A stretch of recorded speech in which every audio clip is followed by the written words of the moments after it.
Baik, selamat pagi Bante, Namo Buddhaya.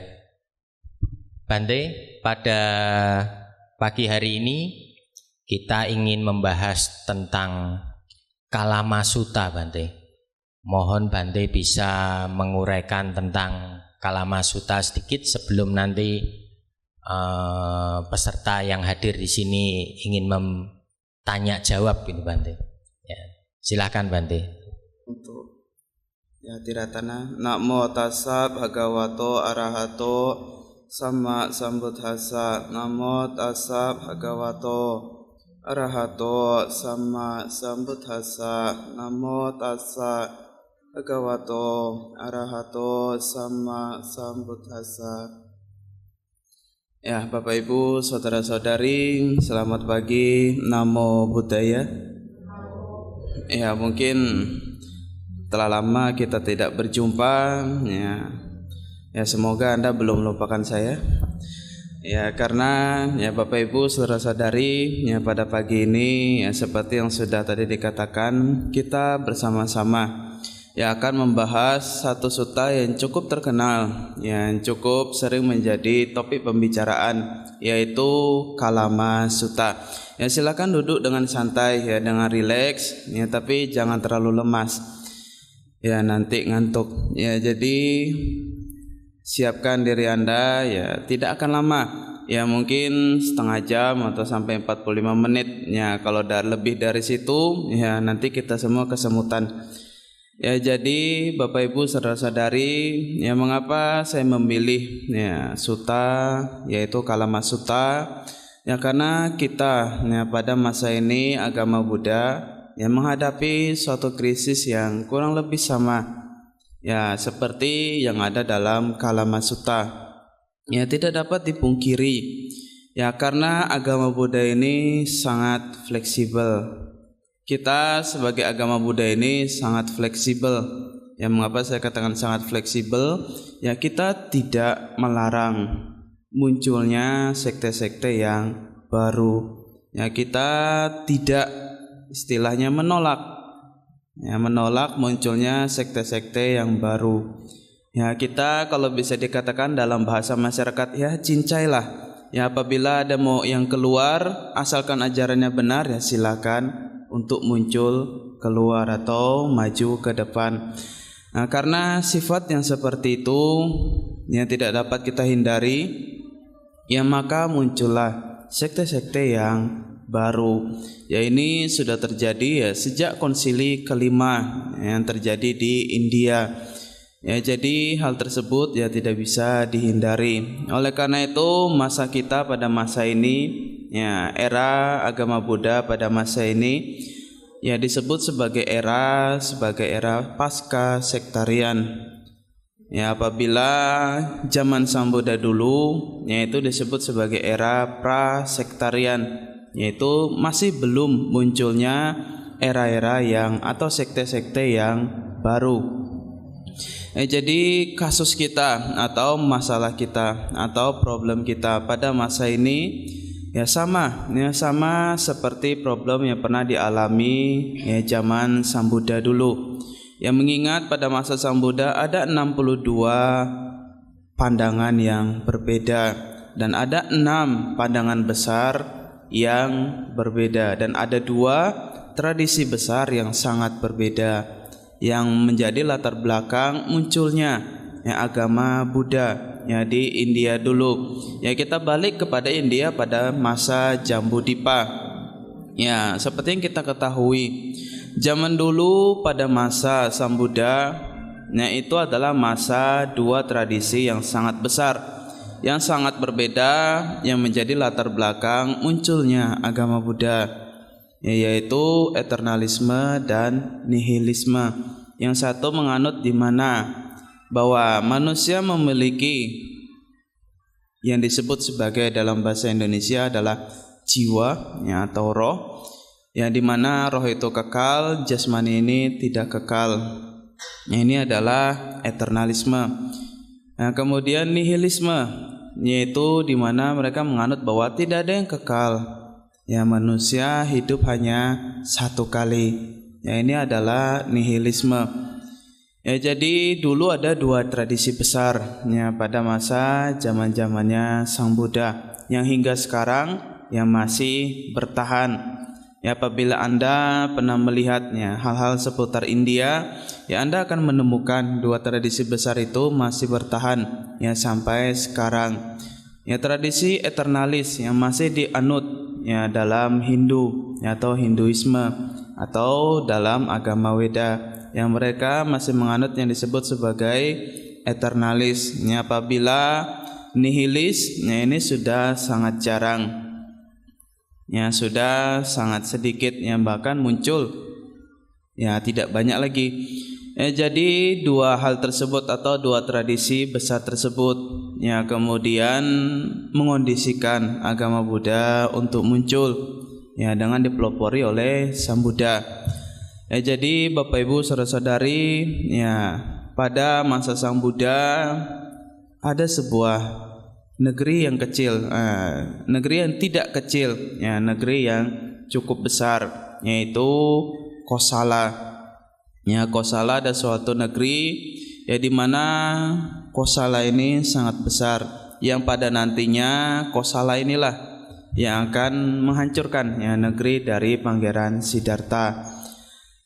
Ya, kemudian di satu bagian dari Kosala ini ada disebut sebagai daerah dari Kesaputa.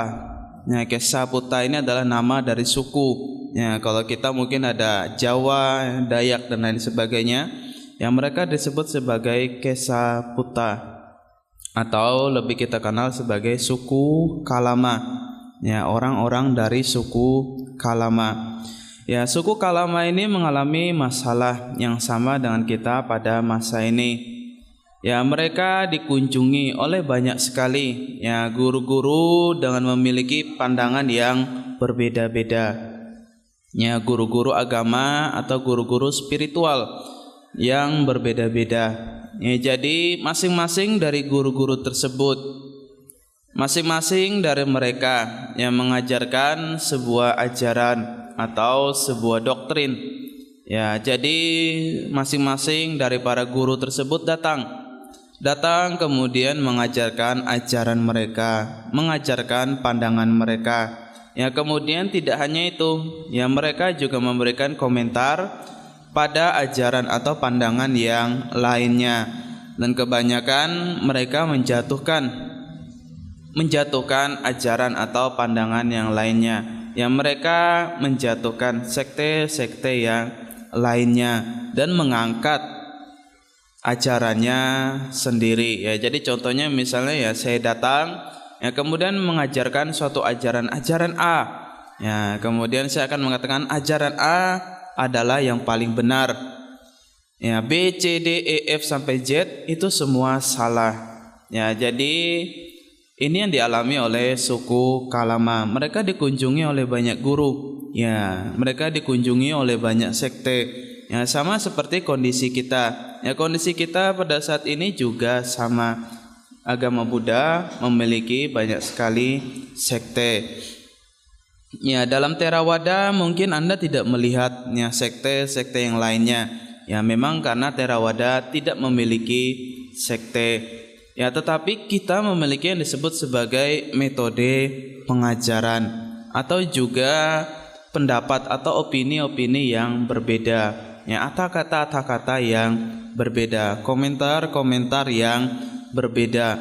Ya, guru-guru yang berbeda. Ya, otomatis pola pikir dan pandangan ya walaupun sama di bawah Theravada, tetapi cara pengajarannya, kemasannya, bungkusnya juga berbeda.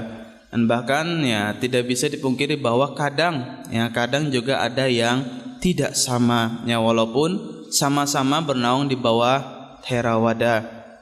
Ya, seperti yang Anda ketahui, meditasi saja kita punya teknik yang berbeda. Ya walaupun inti dari tekniknya itu kurang lebih sama ya, tetapi kemasannya, bungkusnya ya berbeda. Ya, seperti yang kita ketahui, ya misalnya ada Goenka, ya ada Mahasi, ya ada Pauk, ya dan ada juga yang dari Thailand ya dan lain sebagainya. Jadi Theravada walaupun tidak memiliki sekte, yang berbeda, tetapi kita punya metode pengajaran yang berbeda. Ini juga mengakibatkan sebuah permasalahan. Beberapa waktu yang lampau pernah terjadi suatu pembicaraan atau perdebatan. Perdebatan ini mereka mendebati metode atau teknik meditasi yang terbaik. Di perdebatan ini satu pihak mengatakan, teknik meditasi saya yang saya ikuti, Goenka, ini jauh lebih baik. Ini yang paling benar. Yang lainnya itu salah, yang lainnya itu tidak baik. Nanti kemudian ada satu orang lagi mengatakan, Anda salah. Yang paling baik itu bukan Goenka, yang paling baik itu Mahasi, teknik dari Mahasi Sayadaw. Yang lainnya juga ikut menyeletuk, teknik dari Pak Uk itu adalah yang terbaik, yang lainnya adalah salah. Ini pernah terjadi. Sering sekali juga saya mendengar, Bante ini Bante yang benar, Bante yang lain itu tidak benar. Ajaran dari buku ini adalah yang benar, buku yang lain itu tidak benar. Walaupun Theravada tidak memiliki sekte-sekte yang banyak, atau bahkan kita tidak punya sekte, tapi kita juga mengalami kasus yang sama. Tentu sebagai umat awam, yang bahkan saya sendiri kadang kita bingung. Loh, kok Bante juga bingung? Tentu saya bingung. Karena kita para biku, apalagi yang masih muda, itu memiliki yang disebut sebagai acarya atau upajaya. Upajaya adalah penabis, acarya adalah guru. Acarya adalah seorang guru. Guru kita tidak cuma satu.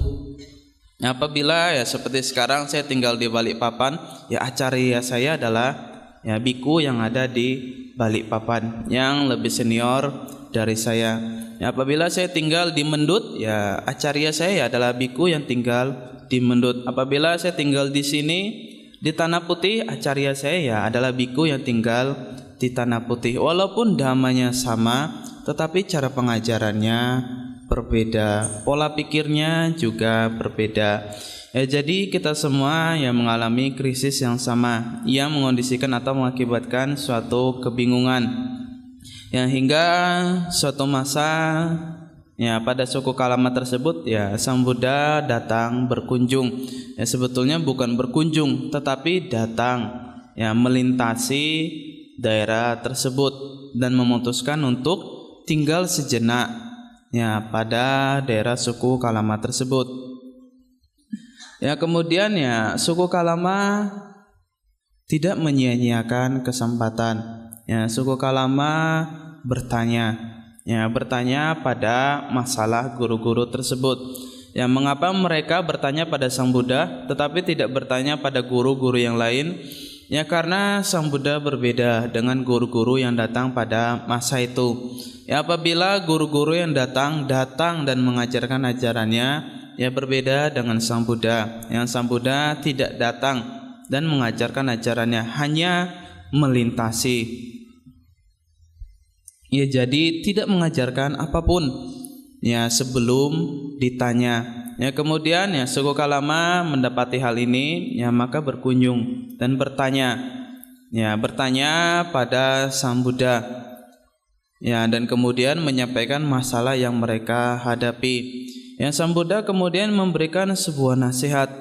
Ini saya mengopi dari terjemahan Pali Text Society agar terjemahannya tidak salah. Oleh karena itu saya gunakan bahasa Inggris.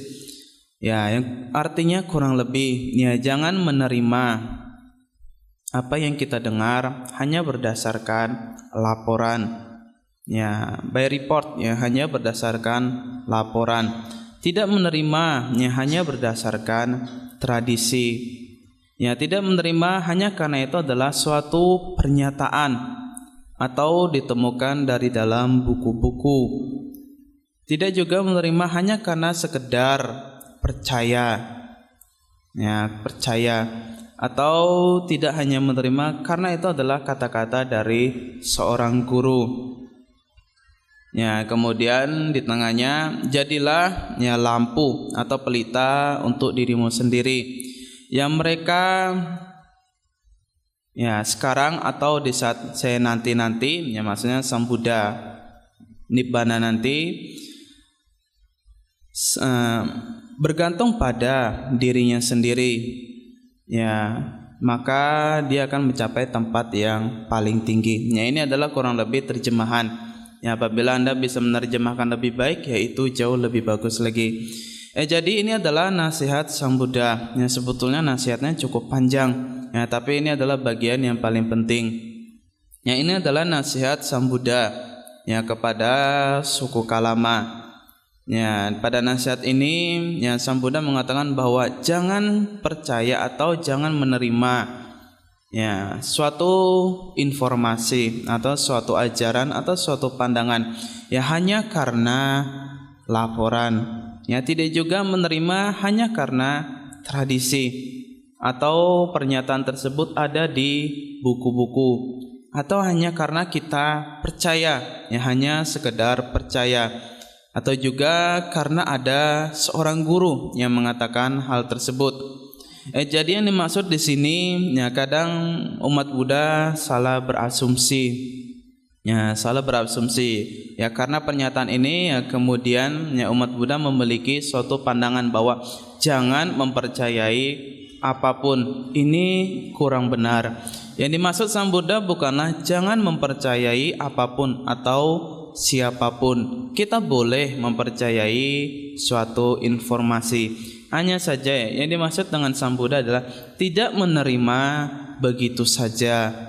Kita bisa menerima informasi tersebut yang menjadi sebuah pengetahuan, tetapi pengetahuan tersebut tidak kita terima begitu saja. Ya, misalnya contoh, makanan di Kalimantan itu pedas-pedas. Ya, bagi mereka yang tidak pernah ke Kalimantan, ya mereka akan menerima begitu saja. Oh iya, makanannya pedas-pedas. Kemudian ke orang lain ya dia akan mengatakan di Kalimantan itu makanannya pedas-pedas. Ya, padahal dia sendiri belum pernah makan makanan di Kalimantan. Ya, tetapi langsung menerima begitu saja bahwa dikatakan makanan di Kalimantan itu pedas-pedas.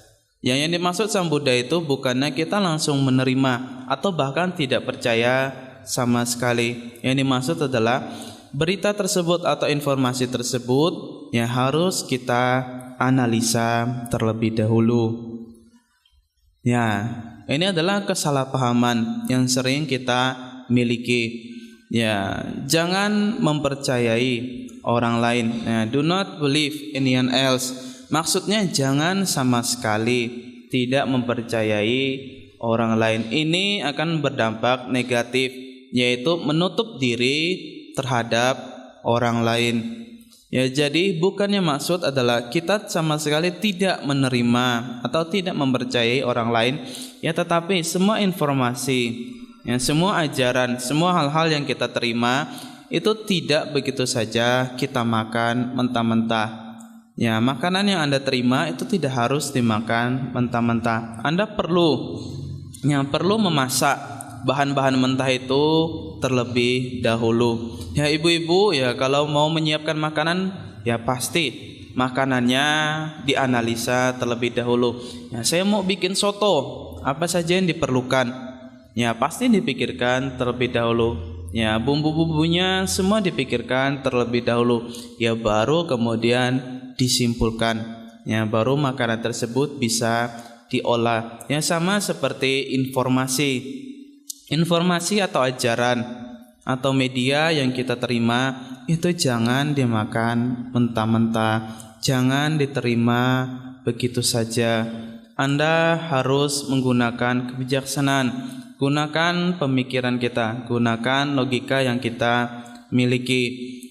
Ya, semua informasi yang Anda terima harus dikelola terlebih dahulu, harus dianalisa terlebih dahulu. Bandingkan dengan apa yang sudah Anda ketahui selama ini. Nah, setelah Anda membandingkan semua informasi yang Anda ketahui selama ini, ya kemudian ya cari dasar atau sumber yang setidaknya bisa memperkuat fondasi dari kesimpulan Anda. Ya, baru hal tersebut bisa Anda terima. Ya, baru hal tersebut bisa Anda makan atau Anda lakukan. Ya, karena seperti yang saya katakan, pada masa ini kita memiliki ajaran-ajaran yang cukup berbeda. Ya, walaupun bernaung di bawah nama Theravada, ya tetapi cara mengajar dari satu biku ke biku yang lainnya, ya, apa yang disampaikan dari satu media ke media yang lainnya itu tidak sama. Ya, mereka juga menggunakan cara yang berbeda. Dan juga jangan lupa bahwa metode pengajaran itu menurut pola pikir yang mengajar. Nah, jadi semua itu tentu mendapat campur tangan dari hasil pemikiran pribadi dari mereka yang memberikan informasi. Ya, oleh karena itu semua ajaran, semua informasi, apakah mengenai agama Buddha secara khusus atau informasi apapun ya secara umum, semua itu jangan Anda terima mentah-mentah. Kelola terlebih dahulu, bandingkan atau analisa ya dengan apa yang sudah Anda ketahui selama ini. Ya, dan juga yang mungkin mencari dari sumber-sumber lain. Ya, agar memperkuat pernyataan tersebut. Ya, setelah Anda menganalisa atau membandingkan informasi yang Anda terima dan muncul kesimpulan, ya, yang terakhir adalah cari sesuatu yang bisa memperkuat kesimpulan Anda. Ya, mungkin suta-suta atau ya informasi dari Tipitaka, ya, ini bisa memperkuat kesimpulan yang kita miliki. Ya, setelah itu baru informasi tersebut yang bisa kita terima. Ya, apabila hal ini tidak bisa dilakukan, yang paling terakhir adalah ya kita ehipassiko. Ehipassiko ini ya berarti datang dan buktikan. Ya, sebetulnya artinya tersebut adalah datang dan lihatlah. Ya, ehi itu artinya datang. Ya, kemari. Ya, silakan datang. Passiko itu adalah dari kata pas. Ya, pasi yang artinya melihat. Ya, ko itu adalah keterangan kata kerja. Ya, jadi ehipassiko ya artinya mari datang ya dan lihatlah. Ya, kemudian dalam bahasa Indonesia diterjemahkan datang dan buktikan. Jadi yang terakhir yang bisa kita lakukan adalah datang dan membuktikan. Ya, ini perlu waktu, perlu usaha yang cukup banyak. Jadi ini tidak mudah untuk dilakukan. Yang lebih mudah untuk kita lakukan adalah memikirkan atau menganalisa atau mengelola informasi yang sudah kita terima. Ya. Kemudian untuk menjadi dasar atau bahan pertimbangan ya dalam mengelola atau menganalisa informasi tersebut, yang bisa kita gunakan ya standar seperti ini. Yang paling penting adalah 3 poin teratas. Ini bisa kita gunakan sebagai bahan dasar untuk menganalisa ajaran atau informasi yang kita terima. Ya, ajaran atau informasi yang kita terima.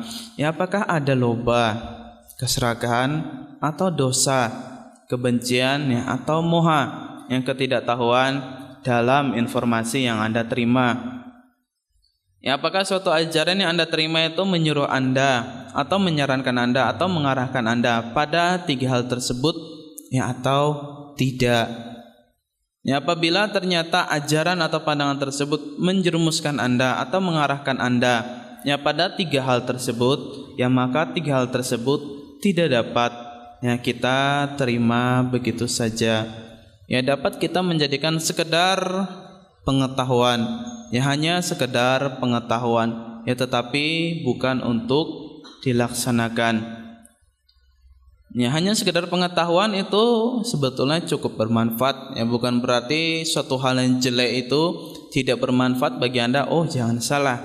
Suatu hal yang jelek belum tentu tidak bermanfaat bagi kita. Ya, suatu ilmu yang jelek, yang negatif, ya belum tentu yang tidak bermanfaat bagi Anda. Ilmu yang negatif itu kadang bisa bermanfaat pada kondisi-kondisi tertentu. Ya, misalnya saja ilmu maling memaling. Ya, ilmu pencuri. Ini bermanfaat atau tidak? Ya, sebetulnya pada kondisi tertentu ya ilmu pencuri itu sangat bermanfaat. Nah, karena pernah saya terapkan. Mengapa? Karena mereka yang paling mengetahui keamanan adalah para pencuri. Ya, jadi apabila misalnya Anda ingin meningkatkan keamanan atau security Anda, ya maka gunakanlah pola pikir seorang pencuri. Ya, karena hanya pencuri yang tahu celah-celah ya, untuk menjebol keamanan Anda. Ya, jadi ilmu pencuri ini cukup bermanfaat dalam kondisi tertentu, yaitu untuk mengantisipasi pencuri yang terjadi pada Anda. Ya, tetapi tidak untuk Anda gunakan untuk mencuri. Ya, kalau Anda gunakan untuk mencuri ya ini salah. Jadi kadang ya ilmu pengetahuan yang jelek atau yang buruk atau yang salah itu kadang bermanfaat. Ya, tidak harus kita buang, tidak harus kita lupakan, tetapi bisa kita jadikan pengetahuan. Jadi adakah loba? Adakah keserakahan? Adakah dosa? Ya, kebencian, adakah moha atau ketidaktahuan? Ya, dalam ajaran, ya, dalam buku-buku, ya, dalam ceramah-ceramah atau apapun yang Anda dengar atau baca. Ya, apabila ada ketiga unsur ini, ya maka tidak dapat ya kita lakukan atau praktekkan. Ya, hanya dapat kita menjadikan sekedar pengetahuan. Ya, sehingga apabila muncul hal yang sama, Anda sudah tahu. Ya, jadi tiga hal ini bisa dijadikan sebuah bahan pertimbangan. Ya, baik melalui pikiran, ucapan maupun perbuatan. Yang kemudian untuk pertimbangan lebih lanjut ya adalah apakah hal yang Anda terima tersebut bermanfaat ya bagi diri sendiri dan bagi masyarakat di sekitar Anda. Ya, ternyata ajaran yang Anda terima itu bermanfaat bagi diri sendiri dan juga bermanfaat bagi masyarakat di sekitar Anda, itu dapat dilakukan. Ya, ternyata sebaliknya. Ya, apabila ajaran yang Anda terima ternyata sebaliknya, ya maka ajaran tersebut tidak dapat kita lakukan. Cukup jadikan sekedar pengetahuan. Selanjutnya adalah apakah ajaran tersebut mengarah pada tercapainya, mengurangi atau tercapainya nibbana.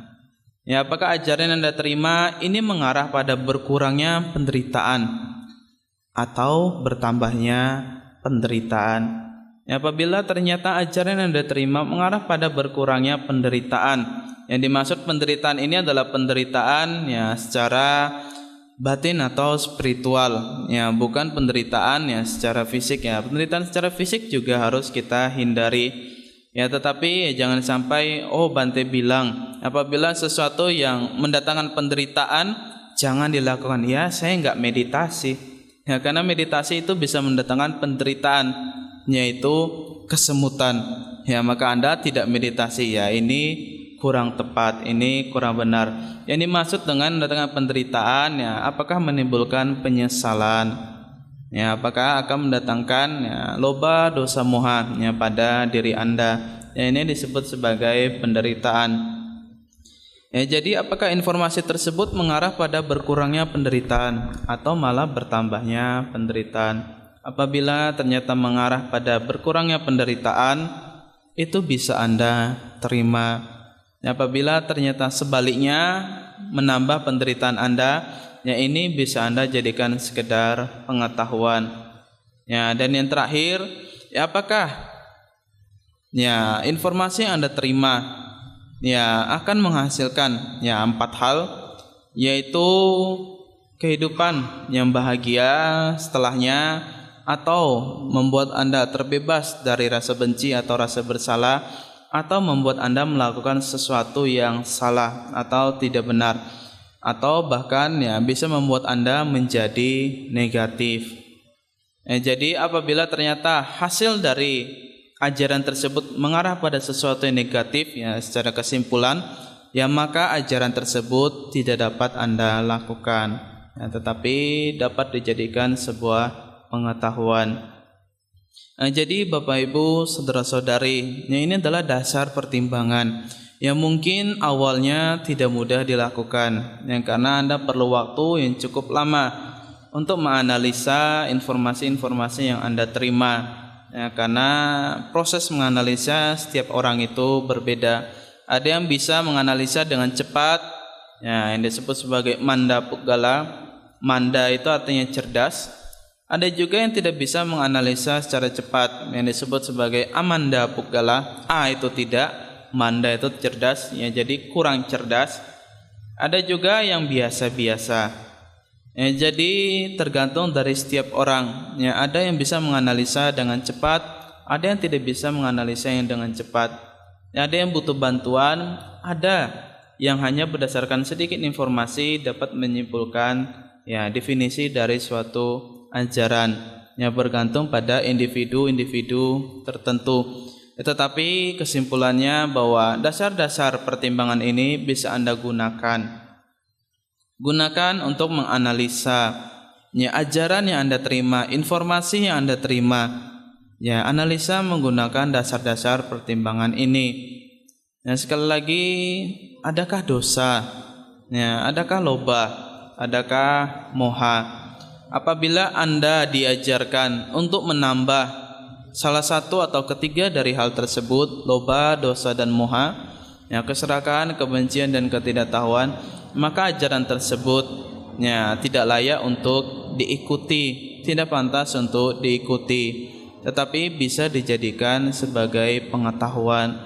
Ya, tetapi ternyata ajaran yang Anda terima, ya, mengarah pada A loba, A dosa, dan A moha, yaitu tidak serakah, tidak membenci, dan tidak memiliki ketidaktahuan, ya, maka ajaran tersebut, ya, bisa kita laksanakan, bisa kita ikuti.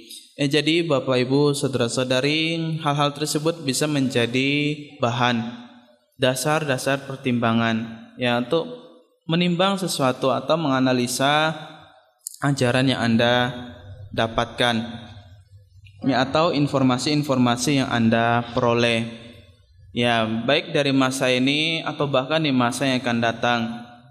Akan muncul banyak sekali pandangan-pandangan, akan muncul banyak sekali sekte-sekte yang baru, akan muncul opini-opini yang berbeda, akan muncul ajaran-ajaran yang berbeda. Sekarang saja sudah mulai, ya, sudah mulai bermunculan, ya, dan prediksi saya sendiri di masa yang akan datang akan lebih banyak lagi opini yang berbeda, ajaran yang berbeda. Ya, mungkin Anda akan bingung. Ya, apabila Anda mendapati bahwa Anda sedang bingung, ya, gara-gara ajaran yang berbeda, Anda bisa mengingat kembali Kalama Sutta. Anda bisa mengingat kembali dasar-dasar untuk mempertimbangkan ajaran-ajaran yang Anda miliki. Sekali lagi, jangan menerima begitu saja semuanya secara mentah-mentah. Analisa terlebih dahulu, gunakan, ya, kebijaksanaan yang kita miliki. Ya, gunakan logika yang kita miliki, gunakan pikiran yang kita miliki. Apabila Anda hanya menerima begitu saja, ya, itu tidak membuat kita bijaksana. Ya, jadi analisa semua informasi, ya, bahkan apa yang disampaikan oleh saya sendiri, ya, ini harus Anda analisa terlebih dahulu. Jangan menerima begitu saja, karena tidak dapat kita pungkiri, tidak semua, ya, tidak semua mereka yang mengajarkan dhamma itu adalah dhamma yang sebenarnya. Ya, kadang ada orang yang membabarkan dhamma hanya karena tujuan-tujuan tertentu. Ya, kita tidak tahu apa tujuan sebenarnya. Ya, tidak semua orang itu tidak menggunakan topeng. Ya, kadang beberapa orang tertentu itu menggunakan topeng. Ya, jadi agar kita berhati-hati, agar kita lebih waspada, tidak mudah dipermainkan, tidak mudah untuk ditipu, ya, Anda semua harus bisa menganalisa, ya, apapun yang Anda miliki. Ya, bahkan informasi-informasi tertentu semua harus Anda analisa begitu saja. Jangan diterima mentah-mentah. Masak terlebih dahulu, analisa terlebih dahulu, ya, baru simpulkan kesimpulannya. Ya, setelah Anda punya kesimpulan Anda cukup kuat, ya, maka ikuti kesimpulan Anda. Ya, dengan begini kita bisa terhindari dari pandangan yang salah. Jadi Bapak Ibu saudara-saudari, ini dasar-dasar pertimbangan yang bisa Anda gunakan. Ya, ini adalah kesimpulan terakhir ya dari Kalama Sutta. Ya, kurang lebih terjemahannya ya, para suku Kalama, ya Kalamas. Ya, ketika Anda mengetahui bahwa hal ini adalah baik, ya hal ini tidak disalahkan, hal ini dipuji para bijaksana, telah dilakukan dan telah diamati, ya membawa pada manfaat dan kebahagiaan, ya maka silakan untuk diikuti. Ya, silakan untuk diikuti. Ya, saya peringatkan jangan menerjemahkan Tipitaka dengan standar bahasa Inggris. Ya, karena kata-kata yang digunakan itu tidak seharafiah yang dituliskan. Ya, gunakan pemikiran Anda ya dalam menerjemahkan Tipitaka. Ya, kadang kata-kata bahasa Inggris yang dimaksud tidak sesuai dengan makna yang sebetulnya. Jadi sekali lagi saya ulangi bahwa kepada suku Kalama, ya apabila Anda mengetahui bahwa hal tersebut, ya maksudnya informasi atau ajaran-ajaran yang Anda terima, yang sudah Anda simpulkan adalah baik, tidak disalahkan, ya not blamable, ya tidak disalahkan.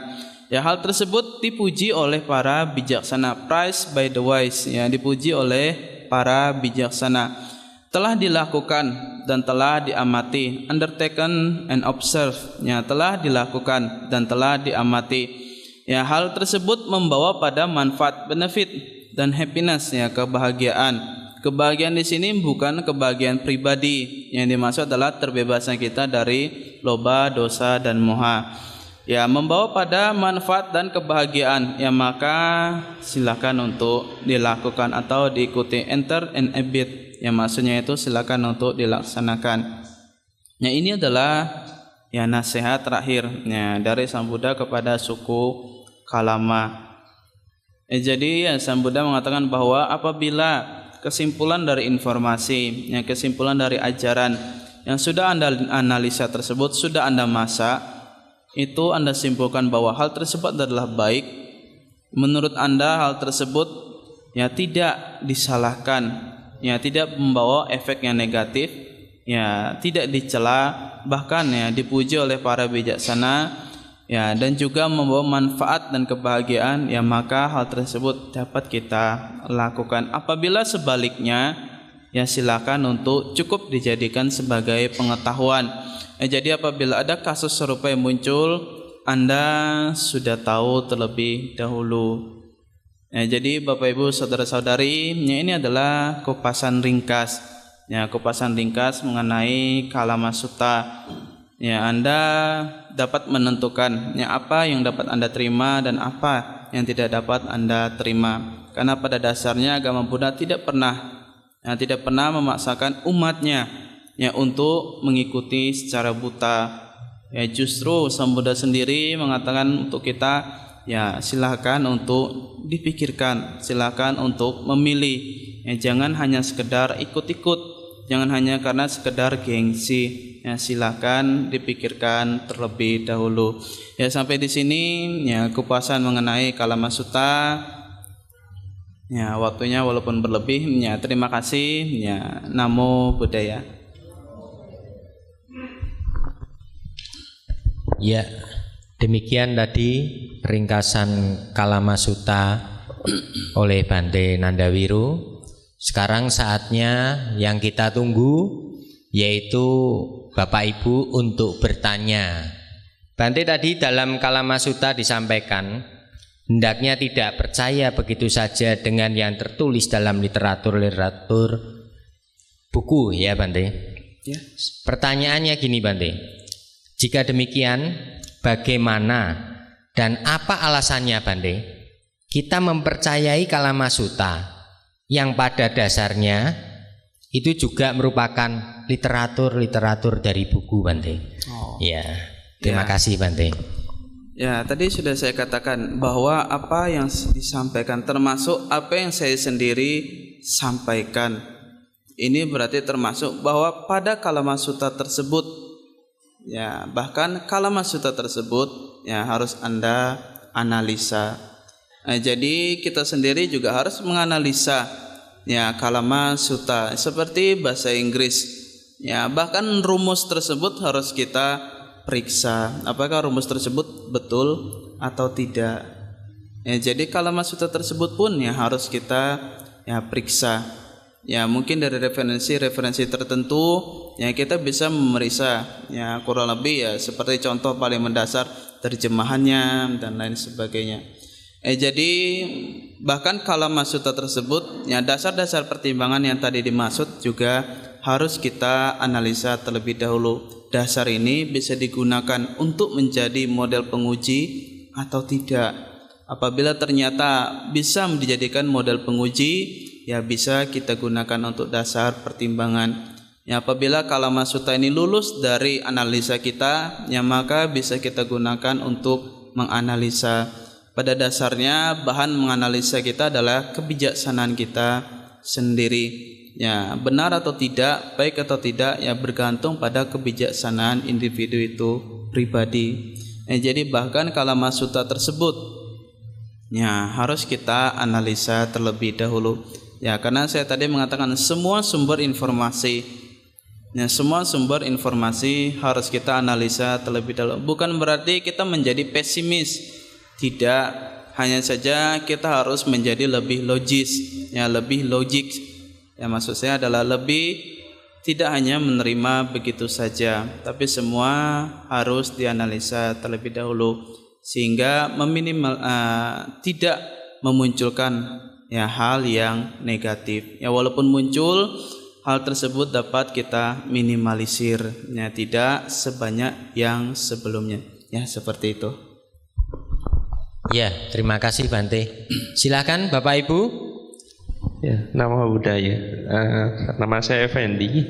Bante, pertanyaan saya begini. Pada masa sekarang ini kan banyak sekali timbul ya katakan nilai-nilai baru di dalam kehidupan yang kadang-kadang kita sendiri tidak mengerti apakah itu cocok atau tidak untuk kita ikuti. Nah, kalau dengan adanya seperti ini terhadap pandangan di dalam agama Buddha sendiri, bagaimana kita menyikapinya atau bagaimana kita harus menganalisa apakah ini sesuatu yang perlu kita ikuti, tidak perlu kita ikuti, atau harus bersikap seperti apa? Terima kasih. Ya, seperti yang dijelaskan tadi, ya bahwa apapun yang Anda terima, apakah informasi mengenai agama Buddha atau bukan, ya ajaran-ajaran atau pandangan-pandangan hidup, ya semua bisa kita gunakan kebijaksanaan kita pribadi untuk menganalisa. Ya, saya yakin setiap orang punya kebijaksanaannya sendiri. Ya, saya yakin setiap orang dapat membedakan yang mana yang bisa kita ikuti, yang mana yang tidak bisa diikuti. Kalama sutta ini hanyalah alat untuk membantu, alat tambahan untuk membantu. Ya, pada dasarnya nanti yang menjadi alat pertimbangan kita ya adalah kebijaksanaan kita sendiri, pandangan yang kita miliki. Ya, ini akan membantu kita menganalisa apapun yang kita terima. Ya, kalama sutta ini hanyalah sebuah alat, ya hanya sebuah alat, ya meteran untuk membantu kita menganalisa. Ya, tidak harus kita gunakan. Ya, ini hanya sekedar alat. Apabila kita mau menggunakan, ya ini bagus. Apabila ternyata menurut kita, ya menurut saya, ya menurut kita, kalama sutta ternyata tidak menjadi alat pembanding yang cukup, ya kita bisa menggunakan metode yang lain yang sekiranya cukup untuk kita. Ya, seperti itu. Ya, jadi apapun ya harus kita analisa atau bisa kita analisa ya dengan kebijaksanaan kita sendiri. Ya, apakah itu pandangan hidup ya berdasarkan dari pengalaman dan pengetahuan yang kita miliki, hal tersebut bisa kita analisa, bisa kita kelola. Apakah pandangan hidup ini baik? Apakah pandangan hidup ini bisa diikuti? Ya, apakah pandangan hidup ini dapat kita akui? Apakah bermanfaat bagi kita atau tidak? Ya, jadi ya bisa kita analisa dengan kebijaksanaan kita sendiri. Ya, seperti itu. Iya Bante, ini belum ada yang bertanya. Saya lagi Bante yang bertanya Bante. Yo, silakan.